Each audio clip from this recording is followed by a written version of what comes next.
নাকি আপনারা কেউ কোনোদিন দরখাস্ত করছিলেন আল্লাহর দরবারে যে আল্লাহ আমাদেরকে মুসা আলাইহিস সালামের যুগে পাঠাও না, আখিরি নবীর যুগে পাঠাও? বলছিলেন যে বিনা দরখাস্তে আল্লাহ পাক আমাদেরকে আখিরি নবীর উম্মত বানিয়ে পৃথিবীতে পাঠাইছে। খুশি না বেজার? খুশি না বেজার? হ্যাঁ, যদি খুশি হয়ে থাকেন, এখন বর্তমান যুগটা চলছে মুহাম্মদুর রাসূলুল্লাহ সাল্লাল্লাহু আলাইহি সাল্লামের নবুয়তের যুগ, ঠিক কি না? নবীর সাথে সম্পর্ক যদি আপনার থাকে তাইলে আপনি জান্নাতি। ভালো করে কথা বুঝবেন, এর উত্তর দিবেন। ওয়াজ তো হুজুররা, বড় বড় হুজুররা করবে, ওনারা আইতেছে, দেখছেন না পোস্টারে অনেকের নাম একের পর এক আসবে, ওয়াজ করবে। আমি কিন্তু ওয়াজ না, কয়েকটা কথা বলবো আপনাদের সাথে। মুহাম্মদুর রাসূলুল্লাহ সাল্লাল্লাহু আলাইহি ওয়াসাল্লাম তিনি বলছেন, এই লোকটা আমার উম্মত। ঠিকানা কই? ঠিকানা কোথায়? যে লোকটারে আপনাদের এলাকার কেউ চিনে না, একদম সমাজের নিম্ন শ্রেণীর মানুষ, এর নামও কেউ জানে না। তারা যদি বাজারে এসে কেউ নাম জিজ্ঞাসা করবে, কেউ ইমুকরে চিনো কিনা, কেউ চিনবে না, একদম গুমনাম, কেউ চিনে না। সমাজের সবচাইতে নিম্ন শ্রেণীর মানুষ, একবেলা খাইলে আরেক বেলা খাইতে পারে না, অর্থ নাই, সম্পদ নাই, সর্দারি করে না, মাতবরি করে না, কোনো মানুষের সমাজে তার কোনো দুই পয়সার কোনো মূল্য নাই। কিন্তু রাসূল বলছে আমার উম্মত। ঠিকানা কই? হ্যাঁ, কথা দিয়ে আসতে কম। আর 460টা মসজিদ বানাইছে।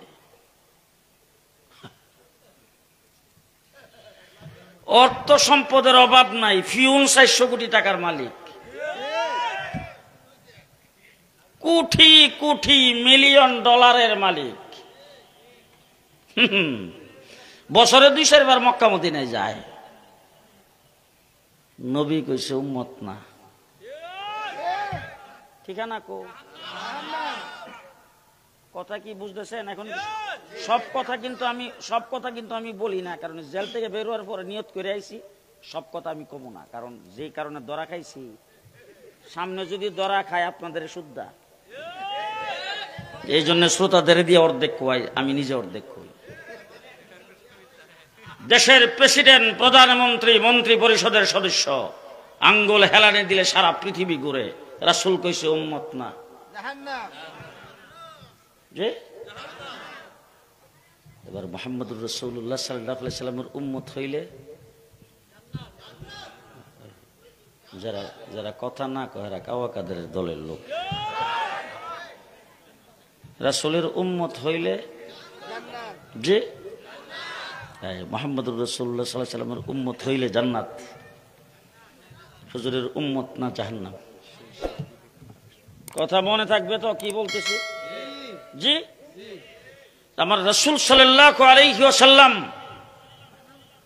দুনিয়ার মানুষ পাঠাইছেন আল্লাহ, খাওয়াই আল্লাহ, লালন পালন করে আল্লাহ, রিজিক দাতা আল্লাহ, হায়াত দাতা আল্লাহ, বাতাস দিছেন আল্লাহ, আগুন পানি দিছেন আল্লাহ, সূর্য দিছে আল্লাহ, চন্দ্র দিছে আল্লাহ, রাত্র দিছে আল্লাহ, দিন দিছে আল্লাহ।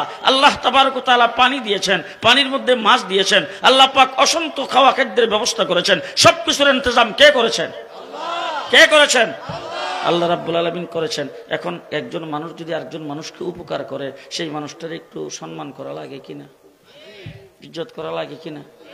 সাপোজ ধরেন আপনি গেছেন 3 লাখ পীরের বাজারে, সারগাছ বাজারে, আপনি গেছেন কসবা বাজারে, ওই জায়গার মধ্যে যাওয়ার পরে হঠাৎ করে রিক্সা অ্যাক্সিডেন্ট করে পড়ে গেছেন, কিংবা অটো আইনে আপনার উপরে উঠাই দিছে, এরপরে আপনার হাতটা একটু ব্যথা পাইছেন, পায়ে একটু ব্যথা পাইছেন, একজন লোক আপনাকে ধরে নিয়ে ডাক্তারের কাছে নিয়ে গেছে, আপনার ট্যাবলেট কিনে দিছে, তারপরে ডাক্তার একটু আপনার ওষুধপত্র লাগাইছে, লাগাই সেই লোকটা আপনাকে বাড়িতে পাঠাইছে। এই লোকটার কাছে সবসময় কৃতজ্ঞ থাকবেন না? হ্যাঁ, 6 মাস পরে লোকটার সঙ্গে দেখা হয়েছে কসবা বাজারে, দেখা হওয়ার পরে যদি সালাম আলাইকুম, কেমন আছে, যে এই কথা বললে যদি হাইটা জানগা, লোকটার যদি একটু ধইরা 1 কাপ চা খাওয়ার কথা যদি না কন, একটু মিষ্টি খাওয়ার কথা যদি না কন, ভাই আপনি কেমন আছেন, আপনার বেগম কেমন আছে, বাচ্চাগুলি কেমন আছে, এখন কি করতেছেন, চলেন না একটু আমাদের বাড়িতে আজকে বেড়ান, এরকম যদি তাকে একটু খাতির তোয়াজ না করেন, লোকটা কি বলবে? নিমুখ খারামের গড়ের নিমুখ খারাপ। কথা বলেন, বলবে কিনা?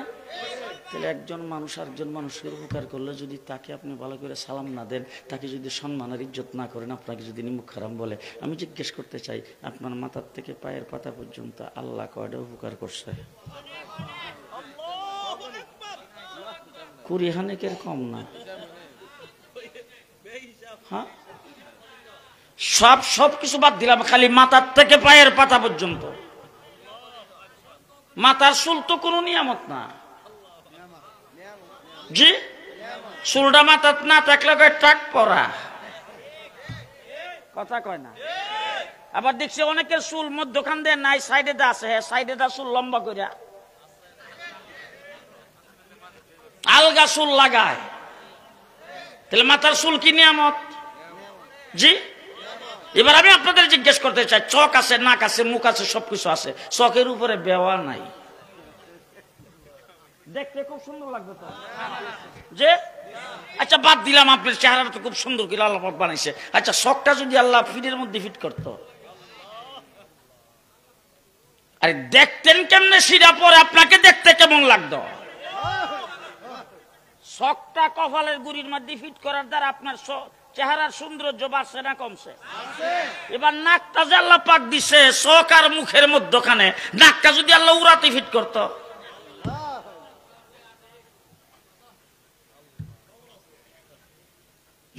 মুখের ভিতরে জিহ্বা কয়টা? মরিচ খাইলে কেমন লাগে? তেঁতুল খাইলে? জি, করল্লা খাইলে? জিহ্বাটা কি নবীন ফালের ঘর থেকে ফালটাই খাইছেন একটা দিয়ে? জি, কাতলা মাছ খাইলে এক রকমের মজা, রুই মাছ আরেক রকমের মজা, কার্পু মাছটা আবার আরেক রকম, ফাঙ্কাস খাইবেন একরকম, আইর মাছ আবার আরেক রকম। কথা কন। আরে বাবা, আম গাছের আম, এক গাছের আম এক এক রকম মজা। আমাদের ব্রাহ্মণবাড়িয়াতে, আপনাদের এখানকার জানি না, একটা হলো ফুব্বা কাঠল আর একটা হলো পশ্চিমা কাঠল। আমরা দেখতাম ছোট সময় বাড়িতে যখন থাকতাম, তখন কাঁঠালটা খাইয়ে কুষ্টা মুখে দিয়ে কোথায় ফুব্বা কাঠল রে। ঘটনাটা কি?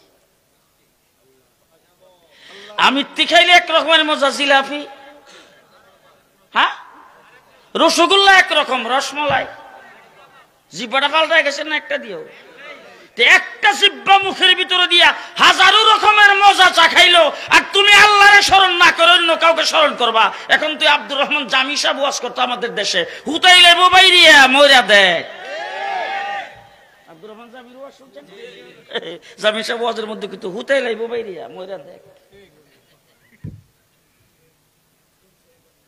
তাইলে মহান আল্লাহ তাবারক ওয়া তাআলা আপনার 3.5 হাত বডিতে অসংখ্য অগণিত নিয়ামত দান করেছেন, ঠিক কিনা বলেন?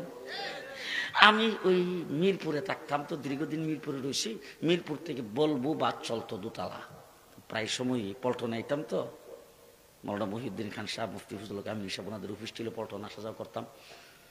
তখন দোতলা বাস দিয়ে যখন আসি, তখন দেখি ফ্রাম গেটে একটা বড় সাইনবোর্ড, একজন লোক এমনি পড়ে রয়েছে, তার মাথার কাছে বড় একটা তলোয়ার নিয়ে সিম কার্ড খুলে ফেলাম। বুঝেন নাই? বুঝলেন? সিম কার্ড বুঝছেন তো?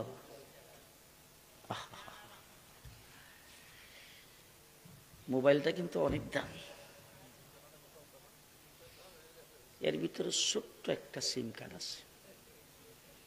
সিম কার্ড আছে কথা চলে, সিম কার্ড আছে মেসেজ চলে, সিম কার্ড আছে শেয়ার চলে, সিম কার্ড আছে ছবি চলে, সিম কার্ড আছে ভিডিও চলে, সিম কার্ড আছে রেকর্ড চলে, সিম কার্ড নাই।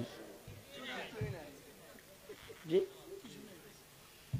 3.5 হাত বডি আল্লাহ তাবারক ওয়া তাআলা আমাদেরকে সুন্দর করে সুগঠন করে তৈরি করার পরে আল্লাহ পাক একটা সিম কার্ড ভিতরে ফিট করে দিছে। গভীর রাত্রের বেলা হাইকোর্টের সামনে দিয়া, জাতীয় ঈদগার সামনে দিয়া, মতিঝিলের উপর দিয়ে যাই। যাওয়ার সময় ড্রাইভারের বলি, গাড়িটা থামারে, একটু আল্লাহর কুদরতটা দেখি। একদিন আমার এক ড্রাইভার জিজ্ঞেস, হুজুর আল্লাহর কুদরত কি দেখুন? রাখ বেটা, এই যে আইল্যান্ডের উপরে শুইয়া যে রয়েছে, যে ঘুমাইতেছে, মানে 10 টনি ট্রাক রাস্তা দিয়ে যাইতেছে, ট্রাক আমার গাড়ির সাইডে দিয়ে গেলে গাড়িটা পর্যন্ত কাইপা উঠে, মাটি পর্যন্ত কাইপা উঠছে, আর হ্যাঁ না খেয়ে ড্রাকে ট্রাকের ইঞ্জিন ফেল। রাস্তার আইল্যান্ডের উপর ঘুমাইতেছে, আর কিন্তু সিডাকশিন ফিডাকশিন কিছুই লাগে না। ঘুমাইতেছে ওখানে। যে ঘুমাইতেছে, আমি করে গাড়ির থেকে নাই হের কাছে যাই দেখি হের লগে কুত্তাও ঘুরে। তো কুত্তা হের কাছে আইসা শরীরের মধ্যে মুখটা লাগে, ও চলে গেছে। আবার দেখি ফিফরা ফুকা মাকড় হের গায়ের মধ্যে উঠটা চলে গেছে। আচ্ছা, আজ পর্যন্ত কোনোদিন ফেসবুকে কেউ লেখছে হাইকোর্টের মাজারের সামনে একজন লোক আইল্যান্ডের উপরে শোয়া ছিল, তার নাকে দিয়া যায় লম্বা একটা ফিফরা ঢুকছে? হ্যাঁ, ওই সিম কার্ড ভিতরে ফিট করে দিয়া তুমি সিম কার্ড নিয়ে দিন পর্যন্ত আসো। আমার আল্লাহ পাক বলে এমন একটা জিনিস তোর ভিতরে ফিট করে দিয়েছি, আমি আল্লাহর কুদরতে তোর হেফাজত হবে, চলছে তোর হেফাজত। যেই মানুষটাকে আইল্যান্ডের উপরে শুয়ে ঘুমাই দিল, এমন ঘুমের মতো একটা লাশ নিয়ে রাখে আসেন তো, 10 মিনিট পরে যায় দেখবেন নাকে দিয়া কানে দিয়া ফিফরা লাইন লাগাইছে। কুত্তা এসে শুঙ্গে যাইব গা তো? হ্যাঁ, দুনিয়ার সবকিছু চিনলা, আল্লাহরে চিনলা না, আল্লাহরে চিনলা। হাই হাই হাই হাই, আমার আল্লাহ পাক বলেন লা তাখুযুহু সিনাতু ওয়ালা নাওম, বন্দারি আমি তো ঘুমাই না, ঘুমের তন্দ্র আসে না। তোর ঘুম হইল তোর জন্য স্বাস্থ্যকর, তোর জন্য স্বাস্থ্যকর। ঘুম হইল তোর শরীরের জন্য ভালো, তোর স্বাস্থ্যের জন্য ভালো, তোর কর্ম স্পৃহা রায়, তোর স্বাস্থ্যের জন্য ঘুম খুব অত্যন্ত উপকারী। তোর ঘুমের উপকারটা আমি আল্লাহ পাক তোর দিয়া, আমি আল্লাহ পাক না ঘুমাইয়া তোর পাহারাদারি করি। কে করেন? কে করেন? আল্লাহ পাক পাহারাদারি করেন। এখন লাইন কার সাথে লাগাইতে হইব? কার সাথে? হ্যাঁ, শুধু রাত্রের বেলা। হ্যাঁ, 24 ঘন্টা প্রতিটা মুহূর্তে চলতে ফিরতে, খাইতে বইতে, উঠতে বসতে, যাবতীয় সব কাজকর্ম করতে সর্ব অবস্থায় আল্লাহর সাথে লাইন থাকবে। কার সাথে লাইন? সম্পর্ক থাকবে কার সাথে? আল্লাহর সাথে সম্পর্ক থাকবে, আল্লাহর উপর আস্থা এবং বিশ্বাস থাকবে, তাওয়াক্কুল আল্লাহর উপরে থাকবে। এখন এখানে বসে রয়েছেন যে বসার তৌফিক কে দিয়েছে? আমি যে কথা বলতেছি, আমার কথা একটার পর একটা মুখ দিয়ে বের করতেছেন কে? আপনারা যে শুনতেছেন শ্রবণ শক্তি কে দিয়েছেন? আপনারা যে ব্রেনের দ্বারা কথাগুলি গ্রহণ করতেছেন সেটা কে দিয়েছেন? এখানে বসে থাকার শক্তি কে দিয়েছেন? এখান থেকে উঠে আপনারা যার যার বাড়িতে যাইবেন, একটা সেকেন্ড এখান থেকে উঠে যাওয়ার শক্তি আছে আল্লাহ না দিলে? কথা আসতে কোন? জি, রাত্রের বেলা যে ঘুমাইবেন আল্লাহ না দিলে কি ঘুমাইতে পারবেন?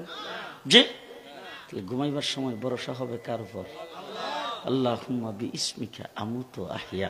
এই জন্য আল্লাহর উপর ভরসা করে তুমি ঘুমাও। তারপর তুমি যখন ঘুমাই রইলা, ঘুমের ভিতরে আল্লাহ পাক তোমাকে হেফাজত কিভাবে করছে। তুমি এক ঘুমে রাত্রে আসার পরে ঘুমাইছো, এক ঘুমে তোমার ফজরের টাইম হয়েছে, সারা রাত্র তুমি ঘুমাই রইছো। তুমি যে এক করোড়ে শুইছিলা, কিছুক্ষণ পরেই কিন্তু তোমার করোড়টা অবশ্যই আসতেছে, একটা সাইড অবশ্যই আসতেছে। আমার আল্লাহ পাক বলেন বন্দারি তোর আর আমি ঘুমটাকে আমি ভাঙ্গি না, আমি না ঘুমাইয়া তোর করোড়টাও ফিরিয়ে দেই,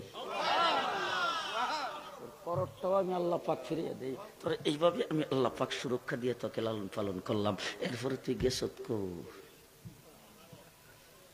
ইয়া আইয়ুহাল ইনসানু মা গাররাকা বিরাব্বিকাল কারীম। এই বান্দা, এত কিছু তোরে দেওয়ার পর তুই গেছত কই? কোথায় গেলে তো? কোন জিনিসে তোরা আমার থেকে ফিরিয়ে দিল, আমার থেকে বিমুখ করলো, আমার থেকে দূরে সরাইলো? তোর সবকিছু তো দিলাম আমি, তোর ব্রেন দিছি আমি, তোর হাত পাও দিছি আমি, তোর কর্মস্পৃহা দিছি আমি, তোর যাবতীয় সবকিছু বুদ্ধি জ্ঞান সবকিছু দিছি আমি। এরপর তুই গেছত কই? লাইন কার সাথে লাগাইবে? আল্লাহর সাথে লাইন লাগাইবে। এখন আল্লাহর আপনারা দেখছেন তো? একজনও দেখছেন না? হেরি আমরা দেওয়ানবাগির ফিরের দরবারে ডেইলি রাত্রে আল্লাহ, ডেইলি আল্লাহরা দেখছি। হে আল্লাহরে উড়ুর উপর লয়ে বইয়া স্লোগান দিছে, কথা বুঝেন না? আল্লাহরে ডেইলি দেখছে। ওই ইয়ারে ফিলিস্তিনের ব্যাপারে হে আল্লাহর লগে কথাবার্তা কইছি, আল্লাহরে দেখছে খুব চিন্তিত। যারা নাউজুবিল্লাহ কইছেন এরা জানি কোন দল। হায় হায় হায় হায়। এখন যদি আপনাদের এখানে কোনো ব্যক্তি যদি নদীর পানির উপর দিয়ে হাইটটা আইসা পড়ে, পানি 1 ফুটও পায়ের তলার মধ্যে লাগছে না, এই ফারায় যদি আমি আল্লাহরে দেখি রে,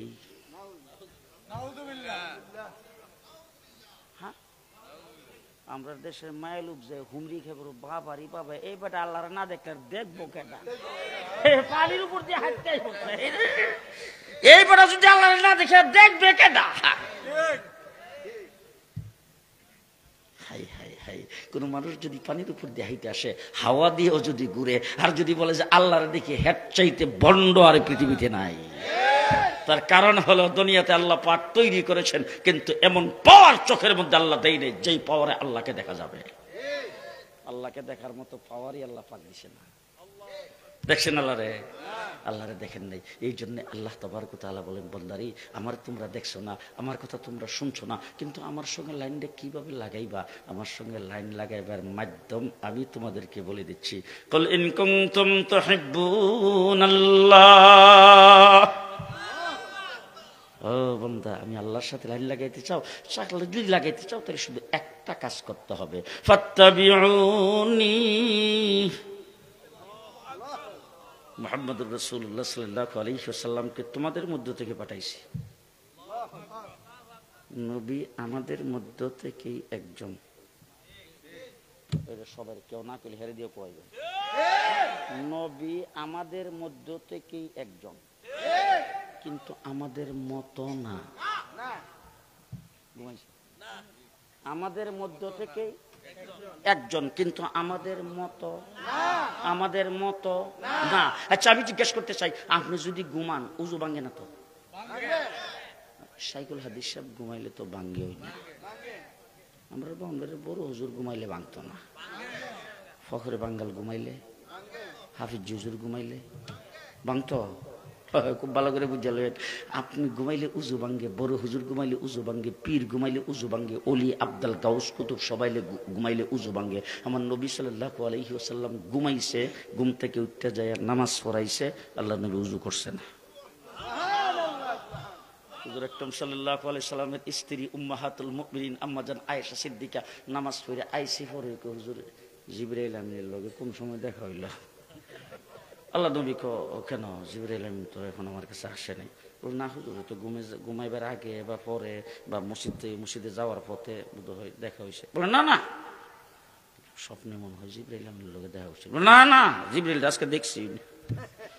জিবরাইল আমিনের লগে দেখা হয়েছে না। আম্মা জান আয়েশা সিদ্দিকা আল্লাহ নবী জিজ্ঞেস করছে, তুমি এরকম বারবার এরকম ভাবে জিজ্ঞেস করতেছো কেন? বল জিজ্ঞেস করতেছে এই জন্য, আপনি না আমাদের মাসলা শিখেছেন ঘুমাইলে উজু ভাঙ্গে, তা আপনি আমার ঘরে ঘুমাইছেন, ঘুম থেকে যাই মসজিদে নামাজ পড়ে এসে বসছেন, উজু করছেন না। হয়তো জিবরাইল আমিন আয়েশা মাসলাটা পাল্টাই দিছে, আর না হইলে আপনি যে ঘুমাইছেন এটা বলছেন, দুইটার একটা তো ইস্যু। আল্লাহ রাসূল সাল্লাল্লাহু আলাইহি সাল্লাম বলেন, আয়েশা দুইটার একটাও হয় নাই, ভালো করে শুনে রাখো। তোমার বাবা সহ পৃথিবীর সমস্ত উম্মত যদি ঘুমায়, সে ঘুমাইলে উজু ভাঙ্গে, আমি নবী ঘুমাইলে উজু ভাঙ্গে না।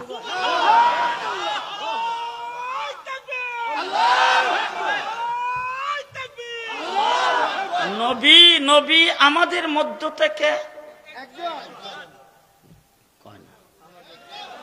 আমাদের মতো না। কেন কেন কেন বলে, কেন তার কারণটা হইলো, তোমরা যখন ঘুমাও, উম্মত যখন ঘুমায়, অলি আব্দুল গাউস কুতুব যখন ঘুমায়, পীর যখন ঘুমায়, তখন সে তার চোখও ঘুমায়, তার অন্তরও ঘুমায়, তার চোখও ঘুমায়, তার অন্তরও ঘুমায়। আমাদের এই যে দিন মোহাম্মদ আশরাফ, উনি যখন ঘুমায়, ওনার শাইখুল হাদিসগিরি জাগনা থাকে। ফির সাহেব ঘুমাইলে বোধ ফিরগিরি জাগনা থাকে, হ্যাঁ ফির ঘুমাইলে ফিরগিরি ঘুমায়, চেয়ারম্যান ঘুমাইলে তো চেয়ারম্যানই জাগনাই থাকে, হ্যাঁ এমপি ঘুমাইলে এমপিগিরি, প্রধানমন্ত্রী ঘুমাইলে মন্ত্রীগিরি, প্রেসিডেন্ট ঘুমাইলে প্রেসিডেন্টগিরি। ঘুমাইবার সাথে সাথে তার যাবতীয় সবকিছু ঘুমায় যায়। নবী যখন ঘুমায়, নবী ঘুমায়, নবুয়ত ঘুমায় না। বেশ কম আছে না নাই? আমাদের মধ্য থেকে একজন, আমাদের মতো না। হুজুর আকরাম সাল্লাল্লাহু আলাইহি সাল্লাম ইস্তেনজা করতে গেছে, আম্মা জান আয়েশা সিদ্দিকা হুজুর যখন ইস্তেনজা করে আসছে, দৌড়ে গেছে জায়গাটা দেখতে। যাইয়া জায়গাটার মধ্যে তন্ন তন্ন করে তালাশ করলো, কোনো মলমূত্র কিছুই দেখলো না। ঈশা আল্লাহর হাবিব সাল্লাল্লাহু আলাইহি সাল্লামকে বলতেছে, হুজুর আমি মাসলা বোঝার জন্য গেছিলাম পরবর্তী উম্মতের কাছে পৌঁছাইবার জন্য, আপনি কেমনে বইছেন, কেমনে স্ট্যান্ড করছেন, কিন্তু যাইয়া পাওয়ের দাগটা তো ঠিকই দেখছি, 2 পাওয়ের মধ্যখানের জায়গাটাও দেখছি, কিন্তু সবকিছু দিকে মাসলা ঠিকই বুঝলাম, মধ্যখানে কোনো মলমূত্র তো দেখলাম না, কিন্তু আশ্চর্য হয়ে গেলাম 2 পাওয়ের মধ্যখানের জায়গাটার থেকে মেশকে আম্বরের সুগন্ধি বের হইতেছে। আমাদের মধ্য থেকে একজন আমাদের মতো, হ্যাঁ আচ্ছা আমি এখন জিজ্ঞেস করতে চাই, এই আমরা যে শরীর থেকে যে ঘাম বের হয়, ঘামের মধ্যে তো কোনো দুর্গন্ধ নাই। আচ্ছা আমরা সাধারণ মানুষের ঘামের থেকে দুর্গন্ধ, চেয়ারম্যান সাহেব ঘাম লেগে, এই হুজুরের ঘামে তো কোনো দুর্গন্ধ নাই, আমরা বাউন্ডারির বড় হুজুর যে ঘাম তো কোনো দুর্গন্ধ ছিল, হ্যাঁ উম্মত যেই হোক তার শরীরের গাম বের হলে গাম থেকে দুর্গন্ধ, আমার রাসূলের শরীর থেকে গাম বের হয়েছে, গামটা মেশকে আম্বরের চাইতে বেশি সুগন্ধ। রাসূলুল্লাহ সাল্লাল্লাহু আলাইহি ওয়াসাল্লামের দরবারে একজন সাহাবী গেছেন, যায় বলছেন, হুজুর আমার মেয়ের বিয়া। আল্লাহ রাসূল সাল্লাল্লাহু আলাইহি ওয়াসাল্লাম একটা কাঠি হাতে নিয়ে শরীর থেকে গামটা উঠাইয়া শিশির ভিতরে ঢুকাই দিয়ে বলছেন, যাও বিবাহের মজলিসে ব্যবহার করো। বিয়ের মজলিসে শিশির মুখটা খুলে রেখে দিছে, গোটা মজলিসটা মেশকে আম্বরের সুগন্ধিতে পরিণত হয়েছে। আমার রাসূল সাল্লাল্লাহু আলাইহি ওয়াসাল্লামের 10 বছর খাদেম ছিলেন হযরতে আনাস রাদিয়াল্লাহু তাআলা, দামেস্ক জামে মসজিদের খতিব। মসজিদের মধ্যে যত মুসল্লি যায় খুব ভালো ব্র্যান্ডের আতর ব্যবহার করিয়া। শুক্রবার দিন তো, শুক্রবার দিন সম্পর্কে জানেন না আপনারা? শুক্রবার দিন সকালবেলা উঠে সুন্নতগুলি আদায় করবেন। সুন্নত তো নাইও, আছে না? হাতে পায়ের নখ কাটা, কথা কন, শরীরের যে সমস্ত জায়গার পশমগুলি পরিষ্কার করে সেগুলি পরিষ্কার করা, মনে থাকবে তো? এরপরে সুন্নত তরিকায় গোসল করবেন, আপনার তৌফিক অনুযায়ী ভালো জামা কাপড় পরিধান করবেন। কি বারে? কি বারে? শুক্রবারে। এরপরে আপনি সুগন্ধি ব্যবহার করবেন, পায়ে হেঁটে মসজিদে আগে বাগে গমন করবেন, খতিবের কাছাকাছি বসবেন, খতিবের খুতবা দেন মগ্নে শুনবেন। এইটুক কাজ যেই ব্যক্তি করবে তার প্রত্যেকটা কদমে 1 বছরের নেক। হযরত আনাস রাদিয়াল্লাহু তাআলা মুসল্লিরা খুব ভালো ব্র্যান্ডের আতর ব্যবহার করে মসজিদে যাওয়ার পরে দেখা গেছে খতিব সাহেব খালি দরজা দিয়ে ঢুকলেও হেরা যে ব্যবহার করে গেছিল এইগুলির নাম গন্ধ নাই, খতিবি যে কি লাগাইছে পুরা মসজিদের মধ্যে সুগন্ধি ছড়াইয়া পড়ছে। এখন মুসল্লিদের মধ্যে কিছু বিশিষ্ট বিশিষ্ট ব্যক্তি আছে না, এরা তখন মনে মনে ভাবে, ওরে খতিব সব মনে হয় গাউসিয়া মার্কেট থেকে আনছে, আমি কালকে ওখান থেকেই। পরের দিন ওই গাউসিয়া মার্কেটে গেছে, যাইয়া ভালো ব্র্যান্ডের দোকানে গেছে, দাম যাই হোক, বেটা বুঝো না স্বর্ণের ব্যবসায়ী আমি, তাড়াতাড়ি করো, ভালো ব্র্যান্ডের দাম হইছে 5,000 টাকা, রাখে দিছে 7,000 দিয়ে তারপরে দিছে, আর মনে মনে খুব খুশি, এবার যেটা লইছি এটা খতিব সাহেব পাইব কো, মসজিদের খতিবে। পরের জমা এটা লাগিয়ে গেছে, আর যাওয়ার সময় তো সুগন্ধ ছড়াইয়া পড়ছে সারা শরীরে, বুঝেন না? মসজিদের ভিতরে ঢুকতে আসার মনে আজকে যা লাগাইছি, খতিব খালি মসজিদের ভিতরে ঢুকছে, হেডটা যে কই গেছে খবরও নাই। এরকম ভাবে কয়েক জুমা দেখার পরে হযরতে আনাস রাদিয়াল্লাহু তাআলা ডাক দেখে, হুজুর আপনি কি দিল্লি গেছিলেন? না না, ঢাকা গেছিলেন মনে হয়। তো ঢাকা যাবো কখন? তো না হলে আপনি এত সুগন্ধিযুক্ত আতর আর এত মানে সুগন্ধি কই পাইলেন আপনি? এই ব্র্যান্ডের তো আমরা 20 টাকাই পাই না। হযরতে আনাস রাদিয়াল্লাহু তাআলা কোনো মার্কেট থেকে কিনি নাই, আল্লাহর নবীর খাদেম ছিলাম, হুজুরের শরীর থেকে যে গামটা বের হতো সেটা সংরক্ষণ করে রেখেছি, জুমার নামাজ পড়াইবার সময় সেটা লাগাই আসে। আমাদের মধ্য থেকে একজন আমাদের মতো না। আচ্ছা আমাদের দেশের এই যে এখন দেখেন এখানে দিন মোহাম্মদ আশরাফ শাইখুল হাদিস, মুনি শাইখুল হাদিস, এরকম 20 হানেক শাইখুল হাদিস যদি এক জায়গায় বসায়া দেন, আর একটা আম গাছের একটা আম যদি ফাঁকা থাকে, নিচে বইয়া যদি সবাই এইভাবে একটা আমরা যদি ইশারা দিতে থাকে, আমরা পড়ব তো? পড়ব? আমার নবী মুহাম্মদুর রাসূলুল্লাহ সাল্লাল্লাহু আলাইহি ওয়াসাল্লামের কাছে এই আবু জাহেল আইসা এসে কো ভাতিজা একটা অলৌকিক ঘটনা যদি দেখাইতা মনে করতাম তুমি নবী। আল্লাহ নবী কো চাচা এই ঘটনাটা কি জমিনে দেখা মনে আসমানো? আবু জাহেল একটু আমি তো জমিনের কথাই ভাববে আইছিলাম, তুমি যখন আসমানের কথা মনে করাইছো তো আসমানে দেখাইলে তো খারাপ না। পূর্ণিমার চন্দ্রীর রাত্রি রাসূল বের হয়ে গেছেন, যাইয়া কোনো সূরাও পড়ে নাই, কোনো মন্ত্রও পড়ে নাই, কোনো দোয়াও পড়ে নাই, রাসূল সাল্লাল্লাহু আলাইহি ওয়াসাল্লামের টুটটাও লড়ে নাই, আঙ্গুল দিয়ে ইশারা দিছে, আকাশের চন্দ্র দুইটা বাঘ হইয়া দুই দিকে পড়ে গেছে। আমাদের মতোই, আমাদের মধ্য থেকে একজন, আমাদের মতো না। তাইলে রাসূল সাল্লাল্লাহু আলাইহি ওয়াসাল্লাম আমাদের মধ্য থেকে একজন হিসেবে, রাসূলের কি মা ছিল? হুজুর কি মায়ের পেটে ছিলেন? হুজুর কি আমাদের মতো ডেলিভারি হয়েছে? রাসূলুল্লাহ সাল্লাল্লাহু আলাইহি ওয়াসাল্লাম আমরা যেইভাবে মায়ের পেটের থেকে বের হয়ে আসছি, যেইভাবে ডেলিভারি হয়ে আসছি, এইভাবেই রাসূল জন্মগ্রহণ করেছেন। কিন্তু সেখানে রাসূল সাল্লাল্লাহু আলাইহি ওয়াসাল্লামের ফজিলত এবং নবুয়তের দলিল হলো আমরা রক্ত মাখা অবস্থায় আগমন করেছি, রাসূল দয়ে মুছে ক্লিন অবস্থায় আগমন করেছে। বেশ কমটা কি বুঝাইতে পারতেছি? আমাদের মধ্য থেকে একজন, আমাদের মতো না। আমার রাসূল সাল্লাল্লাহু আলাইহি ওয়াসাল্লাম জন্মগ্রহণ করেছেন মায়ের পেটের থেকে। রাসূলের মার নাম আমেনা, বাবার নাম আব্দুল্লাহ। হুজুর আকরাম সাল্লাল্লাহু আলাইহি ওয়াসাল্লাম আমরা জীবন মায়ের কোলে ছিলাম, রাসূলও মায়ের কোলে ছিল। আমরা জীবন শৈশবকাল ছিল, আমাদের রাসূলের শৈশবকাল ছিল। আমরা জীবন বড় হয়েছে, রাসূল বড় হয়েছে, এইভাবে রাসূল সাল্লাল্লাহু আলাইহি ওয়াসাল্লাম বেড়ে উঠছে। তাহলে আমাদের মধ্য থেকে একজন, আল্লাহ পাক বলেন আমি তোমাদের জন্য ওই লোকটাকে পাঠাইয়া তাকে দুনিয়াতে প্রেরণ করে নবী বানাইয়া তোমাদের উপর ইহসান করেছি, তিনি যা করবেন তার সারা জীবনের সবকিছু তোমাদের জন্য অনুসরণীয়, অনুকরণীয়। এখন আমি যদি নবীর উম্মত হয়ে থাকি তাইলে আমাকে প্রথমে চিন্তা করতে হবে মাথার চুল কাটার সময় আমার নবীর মাথা তো চুল ছিল, হুজুর কেমনে কাটত? সবাই একমত না? এখন আমি যদি নবীর উম্মত বলে দাবি করে থাকি তাহলে আমি খাওয়ার সময় চিন্তা করতে হবে যে আমি যেমন খানা খাই, আমার যেমন পেটে খিদা লাগে, রাসূলেরও পেটে খিদা লাগতো। সুতরাং রাসূল খানা খাইছেন, আমি খানা খাইলে যদি উম্মত হয়ে থাকি তাহলে আমাকে চিন্তা করতে হবে নবী কেমনে খাইতো। কথা কি বুঝে আসতেছে?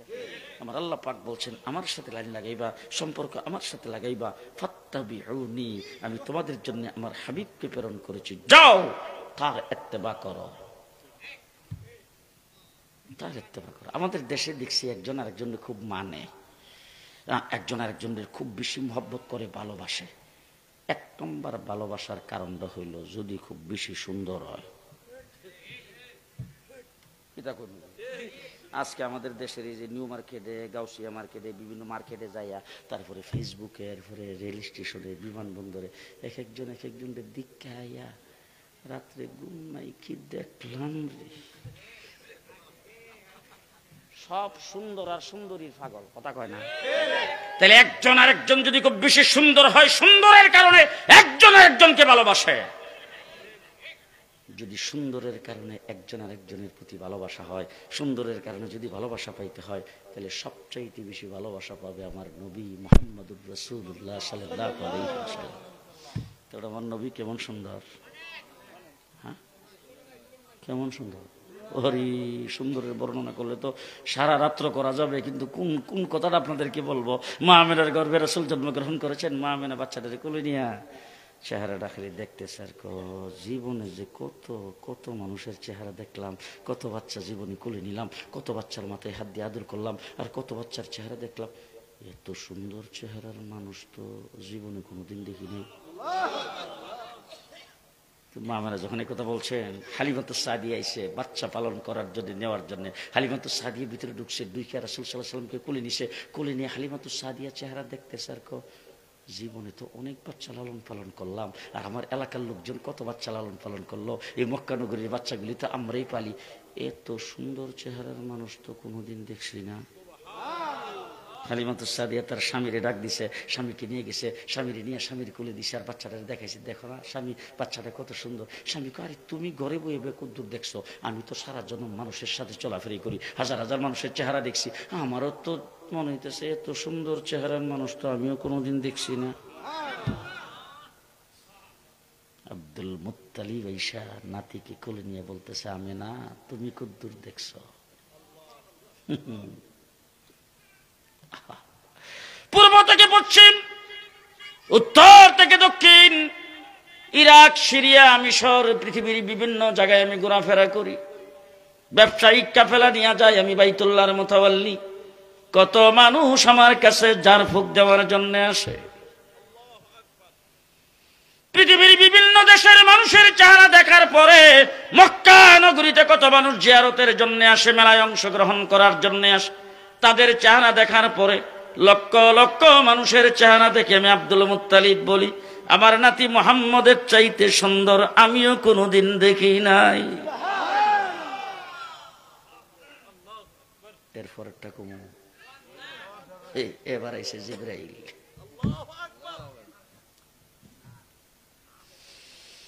জিবরাইল আমিন আয়েশা বলেন, 1,24,000 নবীর কাছে ওহী প্রেরণ করেছি, যাদেরকে আল্লাহ সুন্দর করে বানাইছে। তামাম পৃথিবীর সমস্ত মানুষের মধ্যে সবচাইতে সুন্দর নবী। নবীর চাইতে সুন্দর আল্লাহ কাউকে বানায়নি। যাকে যেই যুগে নবী বানায় পাঠাইছে, তিনি সেই যুগের মধ্যে সবচাইতে বেশি সুন্দর। আদম আলাইহিস সালাতু ওয়াস সালামকে জান্নাতের ভিতরে দেখেছি। আরফার ময়দানে আদম আর হাওয়াকে চোখের পানি ফেলতে দেখেছি। হাওয়া আলাইহিস সালামকে জান্নাতে তৈরি করেছেন, সেখানে দেখেছি। ইউসুফ আলাইহিস সালামকে কুয়ার ভিতরে আমি হাত দিয়ে ধরে রেখেছিলাম। হযরত ইব্রাহিমকে নমরুদের আগুনে দেখেছি। ইসমাইলকে ছুরির নিচে দেখেছি। নূহ আলাইহিস সালামকে কিস্তিতে দেখেছি। সুলাইমান আলাইহিস সালামকে সিংহাসনে দেখেছি। तमाम পৃথিবীতে যত নবী প্রেরণ করেছেন, সমস্ত নবীদেরকে দেখার পরে, আসমান জমিনের ভিতরে সমস্ত মাখলুকাতকে দেখার পরে, মুহূর্তের ভিতরে तमाम পৃথিবী চক্কর দেই। পৃথিবীতে বর্তমানে যা আছে সব কিছু দেখার পরে, জান্নাতের হুর গিলমানকে দেখার পরে আমি জিবরাইল সাক্ষ্য দিচ্ছি, মুহাম্মদের চাইতে সুন্দর আমিও কোনোদিন দেখি নাই। কেমন সুন্দর! এরপরে তো কমু সব কইলে আবার সামনে দাওয়াত দেখি না, এটা চিন্তা করতেছে। এরপর একটা শুনবে, এবার আল্লাহ কি বলে শুনবে। আল্লাহ রাব্বুল আলামিন ডাক দিয়ে বলে, জিবরাইল তুমি শোনো ভালো করে, তুমি দেখবা কোথায় থেকে, তুমি কোথায় থেকে তোমার চোখে দেখবা। আমি আল্লাহ রাব্বুল আলামিন বলি, মুহাম্মদের চাইতে সুন্দর আমি আল্লাহ কাউকে বানাই নাই। বানাইছি তো না, বানাইলে না তুমি দেখতা, এর চাইতে সুন্দর তো আমি বানাই নাই। ও আমার ভাই, সুন্দর বস্তুটা তৈরি করছেন কে? হ্যাঁ, আল্লাহ পাক তৈরি করছেন। আল্লাহ এই সুন্দর বস্তুটা তৈরি করে 100টা ভাগ করছে। কয় ভাগ? 100টা ভাগ করছে। আচ্ছা, 100 ভাগ করিয়া আল্লাহর 99 ভাগ রাইখা একটা বাগরে মধ্যখানটা কেটে করছে 2 ভাগ। এক বাগরে 2 ভাগ করছে। আল্লাহর কাছে রয়েছে কয় ভাগ? কথা বলা করে বুঝছেন কিন্তু, আল্লাহর কাছে 99 ভাগ রাইখা 1 ভাগ আলাদা করে হিডারে করছে 2 ভাগ। 2 ভাগ কইরা 1 ভাগ দিয়ে আল্লাহ ইউসুফ আলাইহিস সালাম রে বানাইছে। ইউসুফ আলাইহিস সালাম রে 100 ভাগের 1 ভাগের অর্ধেক, আর বাকি অর্ধেক দিয়া तमाम পৃথিবী বানাইছে।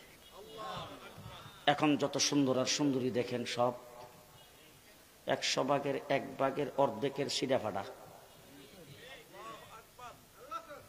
এবার বলেন তো আল্লাহর কাছে রয়েছে কয় ভাগ?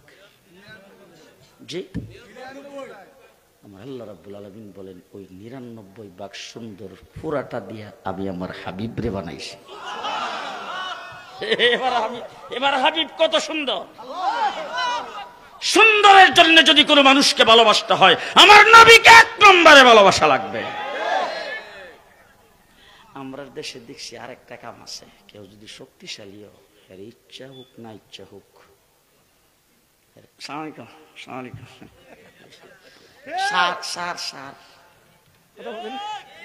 শক্তি যদি থাকে, আর যদি মনে করে যে বাবারি বাবা কি জানি করে, নাকে বদনা ফাটাইলে বসে দিয়া, এরকম শক্তিশালী যদি ওই শক্তির কারণে একজন আরেকজনকে ভালোবাসে কিনা? হ্যাঁ, মুহাম্মদুর রাসূলুল্লাহ সাল্লাল্লাহু আলাইহি ওয়াসাল্লামের গায়ে আল্লাহ তাবারক ওয়া তাআলা জান্নাতি 40 জন পুরুষের শক্তি। শাইখুল হাদিস যেখানে বসা আছে জিজ্ঞেস করে দেখেন, জান্নাতি একজন পুরুষের গায়ে দুনিয়ার 1000 পুরুষের শক্তি। আমার রাসূল সাল্লাল্লাহু আলাইহি সাল্লামের গায়ে 40,000 পুরুষের শক্তি ছিল। রুকানা নামে একজন পাহলওয়ান আসছে, সেই পাহলওয়ান হইল তখনকার সময়ের সবচাইতে সেরা পাহলওয়ান। তার পাহলওয়ানগিরির একটা মানে দৃষ্টান্ত হলো, একটা চামড়ার কোনার মধ্যে ফাড়া দিয়ে ধরতো দইরা, তখনকার সময়ের 20 জন সবচাইতে বড় বড় পাহলওয়ানকে ডাক দিয়ে বলতো, বাবার বেড়া হইলে আমার পায়ের নিচ থেকে চামড়াটা সরা। ফাড়া দিয়ে দইরা 20 জনকে ধরছে, পায়ের নিচ থেকে চামড়াটা সরা। 20 জনে মিল্লা চামড়ার মধ্যে দূরে টান দিছে, দেখে যে পায়ের নিচের অংশটা পায়ের নিচে রইছে, যে যেখানে দূরে টান দিছিল ওই জায়গাটা ছিঁড়ে যার হাতে চলে গেছে, পায়ের নিচ থেকে চামড়া বের করতে পারে না। এত বড় পাহলওয়ান আল্লাহ নবীর কাছে তুমি বলে নবী বলে, হ তাহলে তুমি যদি নবী হয়ে থাকো আসো তো দেখি আমি তোমার সাথে একটু ফানজা ধরুম, যদি ফানজা ধরে তুমি আমার লগে ফারো তাইলে মনে করবো তুমি নবী। আচ্ছা, এখন আমি জিজ্ঞেস করতে চাই, নবুয়তির সাথে এই বক্সিং আর ফানজা এইগুলির কোনো সম্পর্ক আছে? মানে আপনি মসজিদে ইমাম নিবেন, যদি ইমামের ইন্টারভিউতে যদি ইমাম সাহেব আইন দিকে আপনার সঙ্গে ঘুষি দিয়ে যদি আপনি আমার লগে পারেন তাইলে আপনি ইমাম হইব না? ইমামতির সাথে সম্পর্ক হলো মাসলা মাসাইলের কথা কয় না। তো এখন নবীরে কইতেছে আপনি যদি আমার লগে ফানজালিরে পারেন তাইলে রাসূল কোনো সমস্যা নাই। বাস দুইজনে মিল্লা ধইরা প্রথম ধাক্কা দিয়ে রাসূল সাল্লাল্লাহু আলাইহি ওয়াসাল্লাম এক ধাক্কায় তার একবারে বিড়ালের মতো ফালাই দিছে। পরে আস্তে আস্তে উঠা, আসলে এই বড় বড় ফালনের সঙ্গে লইরে অভ্যাস তো, তোমার সাথে লড়তে গিয়া যে একটু শক্তি খাটায় দৌড়তেই বলে মনেই করছি না, দৌড়ছি না, আরেকবার একটু চান্স। আল্লাহ নবী তো ঠিক আছে, সমস্যা নাই। দ্বিতীয়বার তো হে লুটটুট করে লিছে, বুঝেন না? লুট করা বুঝেন তো? লুটটুট করে এসে ধরছে, ধরার পরে আল্লাহ নবী দ্বিতীয়বার ধাক্কা দিয়ে একবার ইঁদুরের মতো ফালাই দিছে। পরে হে আসলে এখনো আমি বালা করে দৌড়িনি। তৃতীয়বার ধরছে, একবারে বাতারির মতো ফালাই দিছে ধাক্কা দিয়া। শক্তির কারণে যদি কাউকে ভালোবাসতে হয়, 1 নম্বরে আমার নবীকে ভালোবাসতে হবে, ঠিক কিনা বলেন? ও আমার বাইরে দৃষ্টান্ত দিলে সারা রাত্রি দেওয়া যাবে। আবার নবীকে সবচাইতে বেশি ভালো না বাসলে সেই ব্যক্তি ইমানদার হতে পারে না, ঠিক কিনা বলেন? এবার যদি আমরা জান্নাতে যাইতে চাই তাইলে কার লগে লাইন লাগাইতে হইব? নবীর সাথে। এক কথাই যেটা ছোট্ট শব্দের দ্বারা বুঝাইতে চাই, আপনার নামটা যদি উম্মতের লিস্টিতে থাকে তাইলে আপনি জান্নাতি। কোন লিস্টিতে নাম থাকলে? উম্মতের লিস্টিতে নাম থাকলে জান্নাতি। আর উম্মতের লিস্টিতে নাম নাই, 460টা মসজিদ বানাইছে, জি কামাইব কোনো কাম নাই, এই কথা বুঝলেন না? কারণ উম্মতের লিস্টিতে নাম থাকতে। এখন উম্মতের লিস্টিতে নামটা কেমনে হইব? খালি শব্দটা মনে রাখবেন, সুন্নত উম্মত। বলেন সুন্নত উম্মত, সুন্নত উম্মত, উম্মত সুন্নত, সুন্নত উম্মত, উম্মত সুন্নত। সুন্নত নাই, উম্মত নাই। ও যারা ভিআইপি দ্বারা রয়েছে এরা কোনো কথাই কয় না। সুন্নত না থাকলে উম্মত নাই, সুন্নত থাকলে উম্মত আছে। কথা কি বুঝাইতে পারতেছি? সুন্নত উম্মত, সুন্নত উম্মত, উম্মত সুন্নত, সুন্নত নাই, উম্মত নাই। এখন আপনার 3.5 হাত বডির মধ্যে কোনো সুন্নত নাই, আপনার ফেডের মধ্যে বুম মারলে একটা সুন্নত বাইর হয় না। আজীবন করছেন ধর্ম নিরপেক্ষতার রাজনীতি, আজীবন করছেন কমিউনিস্টের রাজনীতি, আজীবন রাসূল সাল্লাল্লাহু আলাইহি সাল্লামের বিরোধিতা আপনার কাজে কর্মে প্রকাশ পাইছে। আপনার মেয়ে বিয়ে দিচ্ছেন, সেখানে রাসূলের তরিকা নাই। ছেলে বিয়ে করাইছেন, সেখানে রাসূলের তরিকা নাই। আপনি ঘরে খাইতে বন, সেখানে রাসূলের তরিকা নাই। আপনি ব্যবসা করেন, সেখানে রাসূলের তরিকা নাই। আপনি সর্দারি করেন, সেখানে রাসূলের তরিকা নাই। আপনি গাড়ি তুটেন, সেখানে রাসূলের তরিকা নাই। আপনি রাস্তা দিয়ে চলেন, সেখানে সেখানে রাসূলের তরিকা নাই। আপনার যাবতীয় সবকিছু কোনো কিছুতে রাসূলের তরিকা নাই। এখন রাসূলের তরিকা না থাইকা সারা শরীরের মধ্যে, সারা জনমের মধ্যে, সারা চলাফেরার মধ্যে রাসূলের কোনো তরিকা নাই। রাসূল সাল্লাল্লাহু আলাইহি ওয়াসাল্লামের কোন অনুসরণ অনুকরণ নাই। রবিউল আউয়াল মাসটা আইলে বিশ্ব নবীর আগমন শুভেচ্ছার স্বাগতম কইয়া বাস জুসনে জুলুসে ঈদ মিলাদুন নবী কইয়া হাইরে নবী আইলো রে, কোন দিক দিয়ে গেল রে, জিলাপি লইয়া লাগো রে। এই যে পরিষ্কার ভাষায় আমি আপনাদেরকে বলে গেলাম। আমার বাড়িও কিন্তু ব্রাহ্মণবাড়িয়া, কোনো না, আমি হইলাম সদরের, আপনারা হইলেন কসবার। আমি কিন্তু আপনাদের জিলা তো ভাই, কথা বুঝছেন তো? আপনাদের জিলা তো ভাই হিসাবে বলে গেলাম। আপনার 3.5 হাত বডিতে নবীর সুন্নত, আপনার বেগমের কাছে নবীর সুন্নত, আপনার ছেলেমেয়ের কাছে নবীর সুন্নত, আপনার ঘরে নবীর সুন্নত, আপনার দূরকারে নবীর সুন্নত, আপনার সর্দারিতে নবীর সুন্নত, আপনার রাজনীতিতে নবীর তরিকা, আপনার যাবতীয় সমস্ত কাজের মধ্যে নবীর তরিকা পালন করার পরে আগামী বছর রবিউল আউয়াল মাসের 12 তারিখ যদি আপনি মিছিল বাইর করতে চান, আমি থাকবো সেই মিছিলের সভাপতি। না হলে আপনার সুন্নতের উপর কোনো আমল নাই। আপনি খালি বিশ্ব নবীর আগমনের স্লোগান দিবেন, আপনি জান্নাতে চলে যাবেন। জেনে রাখেন, আল্লাহর নবীর ভালোবাসা আবু তালেবের অন্তরে কম ছিল না। আবু তালেব রাসূলকে এমন কোনো মহব্বত নাই যেটা করে নাই। আল্লাহ রাসূলকে কতবার গোসল করাইছে তার ঠিক নাই, কতবার খানা খাওয়াইছে তার ঠিক নাই, কতবার রাসূলকে আঙ্গুলে ধরে হাঁটাইছে তার ঠিক নাই। ভালোবাসতে বাসতে রাসূল সাল্লাল্লাহু আলাইহি সাল্লামকে স্নেহ দিয়ে বড় করেছেন। সে আবু তালেব জান্নাতে যাইতে পারবে না, আল্লাহর নবী তাকে সুপারিশ করতে পারবে না। তার কারণ হলো রাসূলের সঙ্গে ব্লাড কানেকশন আছে, উম্মতের কানেকশন নাই। কথা কি বুঝাইতে পারলাম? জি, আমার জন্য দোয়া করবেন, আমি আপনাদের জন্য দোয়া করি। শেষ একটা কথা মনে ছিল, বলবো? রাগ করবেন না তো? রাগ করবেন না তো? আমরা দেশটার নাম কি বলতো? বাংলাদেশ। আমরা জাতে বাঙালি, বাংলা ভাষায় কথা বলি, দেশের নাম বাংলাদেশ। দেশটা একবার ছিল পাকিস্তান, এর আগে ছিল ভারতবর্ষ। কথা কয় না? ভারতবর্ষ ইংরেজ দখল করার পরে, এরপরে যখন ইংরেজ লাঠি ডান্ডার বাড়ি খাইয়া যখন এই দেশ থেকে চলে যাবে, তখন দেশটা 2 ভাগে স্বাধীন হয়েছে 1947 সনে। একটার নাম পাকিস্তান, আরেকটার নাম হিন্দুস্তান। আচ্ছা, হিন্দুস্তান একটা, পাকিস্তান একটা। আমরা তখন কোন ভাগে পড়ছিলাম? পাকিস্তানের ভাগে। আচ্ছা বলেন তো, এই যে আমাদের পাশে একটা জায়গা আছে ভারতের পশ্চিমবঙ্গ, যেটার রাজধানী কলকাতা, এই কলিকাতার ভাষা কি?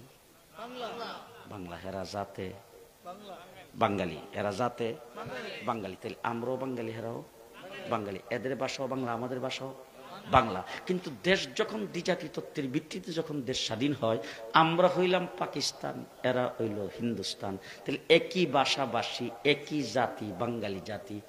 আমরা কেন পাকিস্তান হইলাম, এরা কেন হিন্দুস্তান হইল? আমরা পাকিস্তান হওয়ার কারণটা আপনারা যদি আমরা কয়ে দেন, আমার ওয়াজ শেষ। আমরা কি জন্য পাকিস্তান হলাম বলেন?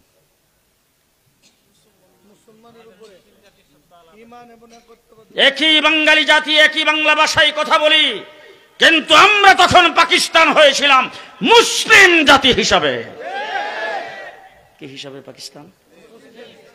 এরপরে পশ্চিম পাকিস্তানের আমাদের উপর অত্যাচার করছে, অবিচার করছে, আমাদের উপর বৈষম্যমূলক আচরণ করছে, চাকরির ক্ষেত্রে, শিক্ষার ক্ষেত্রে। এরপরে 7.5 কোটি বাঙালি অস্ত্র দইরা 9 মাস যুদ্ধ কইরা স্বাধীন বাংলাদেশ। শেষ কথাটা আপনাদের জিজ্ঞেস করতে চাই, কাশ্মীর স্বাধীনতা যুদ্ধ করতেছে কয় বছর? 70 বছর। আসাম স্বাধীনতা যুদ্ধ করতেছে 40 বছর। আমার পাশেই হইল আগরতলা, 30-35 বছর যাবৎ স্বাধীনতার জন্য স্লোগান দিচ্ছে। ওই সিরি স্বাধীন আমরা করছি কয় মাসে? এই কথা ভালো করে বুঝবেন, ভালো করে বুঝতে হবে, ভালো করে বুঝতে হবে। এই আমারে দেখতেছেন না ওদিকে দেখতেছে? জি, উনি স্ত্রী আসলে ওনারা দেখেন ভালো করে, আগে আবার দেখেন। কথাটা ভালো করে বুঝতে হবে। কয় মাসে স্বাধীন হয়েছি? আর তারা কয় বছর যুদ্ধ করতেছে? আজকে বাংলাদেশে যারা স্বাধীনতার পক্ষ শক্তি, মুক্তিযুদ্ধের চেতনার কথা বলে 15 বছর যারা শোষণ করেছে, তাদের চোখে আঙ্গুল দিয়ে বলতে চাই, আমরা যদি হিন্দুস্তানের অংশ হতাম, মুসলিম হিসাবে যদি পূর্ব পাকিস্তান না হতাম, আমরা 70 বছর লড়াই করে স্বাধীনতা অর্জন করতে পারতাম না। এবার বুঝা থাকলে বলেন তো, আমাদের দেশটা স্বাধীন, এটার মূলে কি? ইসলাম। ইসলাম বলেন, বলেন, বলেন, মূলে এই যে দেখেন, ওই যে বললাম না যে মাঝখান ওই দলের কিছু লোক আছে, কথা কয় না। দেশের স্বাধীনতার মূলে ইসলাম। এই কোন কি লিখা? দেশের স্বাধীনতার মূলে ইসলাম। এবার দেশটা স্বাধীন হয়েছে 54 বছর। কয় বছর?